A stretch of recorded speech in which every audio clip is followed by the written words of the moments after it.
kemana nih Pak? Ya, kita syukuran.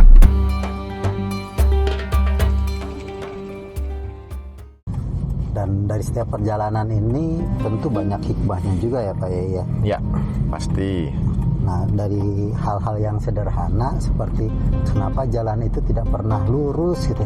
Sebenarnya dari belok-belok jalan ini Ada hikmahnya Tuh. justru karena lebih banyak hikmahnya atau karena memang lebih banyak kendalanya.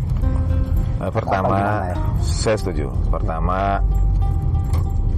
manusia diciptakan dan seluruh makhluk Tuhan diciptakan tidak ada yang punya garis yang lurus. Tubuh kita ini melengkung di mana-mana. Ada tidak tubuh kita yang lurus? Ada tidak? Ya. Hatta bahkan rambut pun Melengkung ya, bahkan rambut di atas bibir ini pun melengkung. melengkung. Jadi sebetulnya alam itu sudah memberikan tanda-tanda bagi kita. Hiduplah dengan kelenturan, hiduplah dengan kelengkungan, gitu ya. Karena tidak ada yang mana di kita ini yang tubuh kita ini yang lurus, atau makhluk Tuhan lain, binatang, hatta tumbuhan saja ada tidak tumbuhan yang lurus gitu? Itu yang lampu listrik namanya. Kalau lurus terus gitu ya. Nah, apa maksudnya?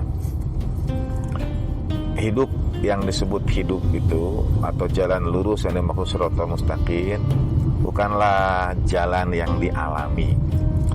Karena pengalaman itu justru kalau jalan lurus itu penyebab ke tingkat kecelakaan tinggi. Ini di jalan raya ini. Kalau jalan hanya lurus Ngantuk ya. Betul, ngantuk. Ternyata tingkat kecelakaan tinggi justru ajaibnya itu di jalan yang lurus. Jalan tol, jalan raya malah banyak karena mungkin peluang ngebut lebih banyak, lebih ini ya. Kalau lurus kan ya udah peluang percepatannya tinggi. Yang kedua yaitu rasakan tuh, ternyata hidup tanpa tantangan atau berkendara tanpa menggerakkan ke kiri ke kanan akan nabrak itu. Jenuh juga. Nah sekarang kita belok kiri misalnya ya, Kiri nih. memberikan kesadaran baru. Otak kita juga melengkung di mana-mana. Yang dimaksudkan jalan yang lurus itu bukan pengalamannya, tapi pembimbingannya. Jadi walaupun jalan kita berbelok-belok, tapi tujuan kita tetap satu, istiqomah kita. Jadi jalan kita tetap menuju satu titik, menuju satu tujuan ya, menuju misalnya nih sekarang nih kita mau ke kemana gitu ini ceritanya? Menuju kafe gitu ya. Menuju kafe mau ngopi.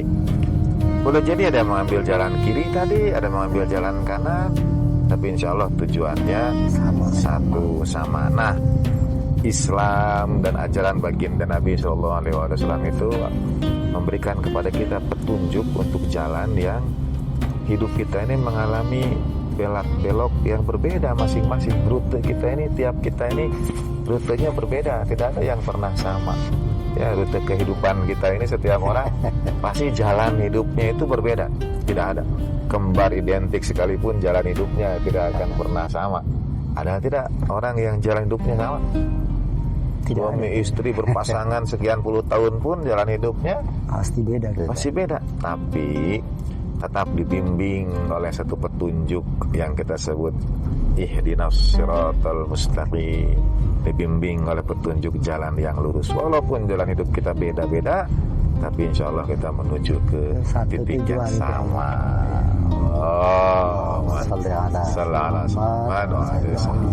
Berarti itu sebagai sebuah panduannya ya Pak. Benar.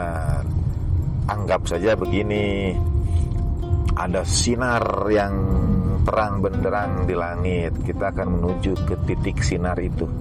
Kan kita lihatnya ke atas tuh, tapi jalan menujunya kan bisa berbelok-belok ya. Berbelok-belok. Atau dulu beginilah, dulu kita semua insya Allah mengalami, untuk generasi yang mengalami pasti ini, yaitu mengejar layang-layang putus. Iya, iya. Kenikmatan tersendiri ya kan. Betul, luar Tapi biasa. itu Kenikmatan luar biasa. oh, kalau kata saya sampaikan ke anak-anak di sekolah itu, ada core memory kita itu yang kita simpan di memori inti, yang begitu disebut langsung keluar seluruh kenangan, seluruh perasaan. Gue mengejar layang-layang masuk di core memorinya beliau ini.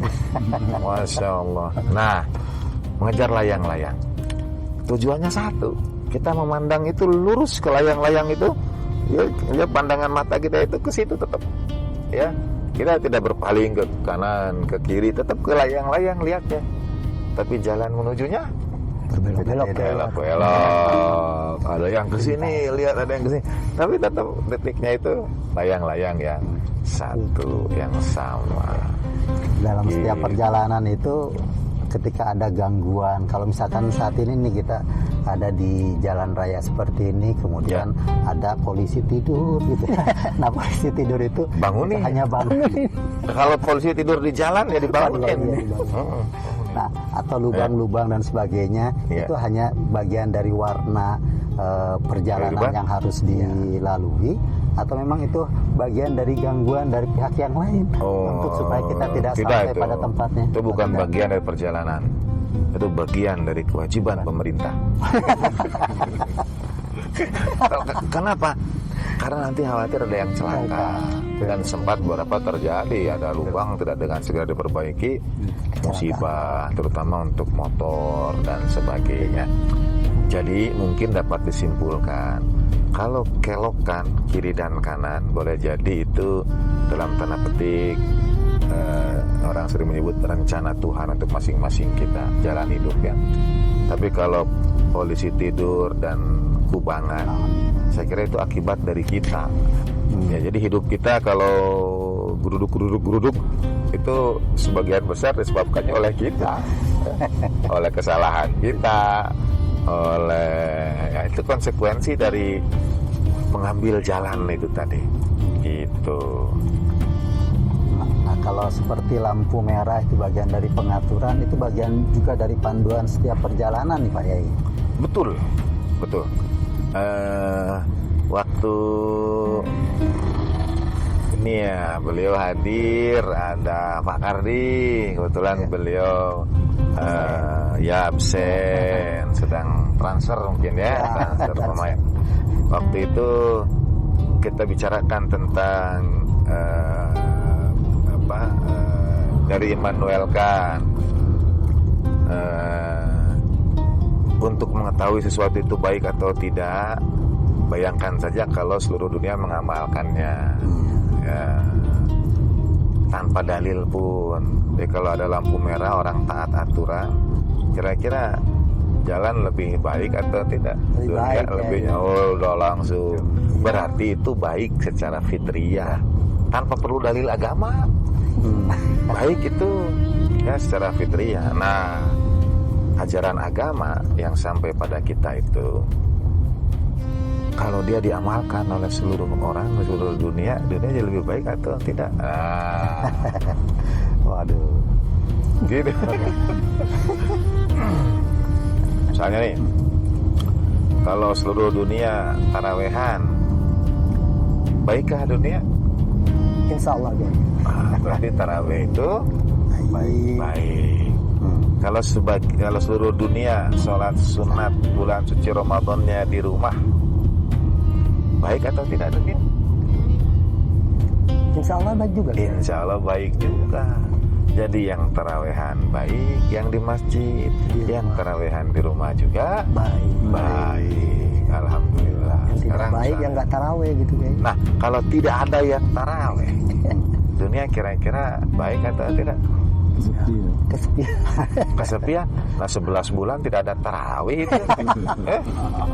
11 bulan ada tarawih, apa dunia baik-baik saja? Baik-baik saja. Oh, insyaallah. Jadi kalau tidak tarawihan juga dunia baik-baik saja. Jadi mau tarawihan di masjid baik, mau sholat sunat bulan Ramadan di rumah baik, mau tidak tarawih juga baik. Nah, itu beliau yang menyampaikan ya.